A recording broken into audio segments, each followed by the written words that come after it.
नमस्कार. मी दिनेश हुंडे, तालुका तंत्रज्ञान व्यवस्थापक आत्मा मौदा, जिल्हा नागपूर. तालुक्यामध्ये सध्या पंजाबराव देशमुख नदीशेती मिशन तसेच राष्ट्रीय नदीशेती मिशन ह्या दोन योजना सुरू आहेत.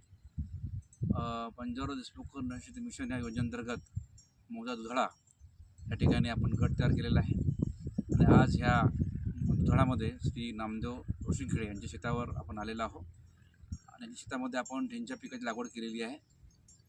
ढेंचा पीक मुख्यतः हिरवळीचे खत आहे. या खतामुळे आपल्या पिकांना लागणारा नत्रचा पुरवठा हा पीक करतो आहे. आपण हे पिकाची लागवड केली तर आपल्या जमिनीमध्ये सुपीकता जी कमी झालेली आहे सुपीकता वाढते. त्याचबरोबर आपल्या पिकांना नत्राचा पुरवठा होतो.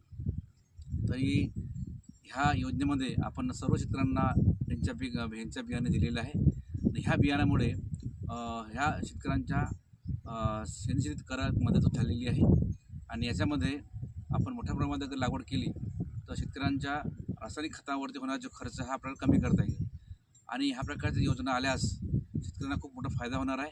आणि शासनाने ही योजना पुढे मोठ्या स्वरूपामध्ये राबवली तर येणाऱ्या काळामध्ये हा आमच्या तालुक्याचा जो रासायनिक खताचा खर्च हा कमी होईल आणि क्षेत्र हा 100% सेंद्रिय पद्धतीमध्ये होण्याकडे मदत होईल. धन्यवाद.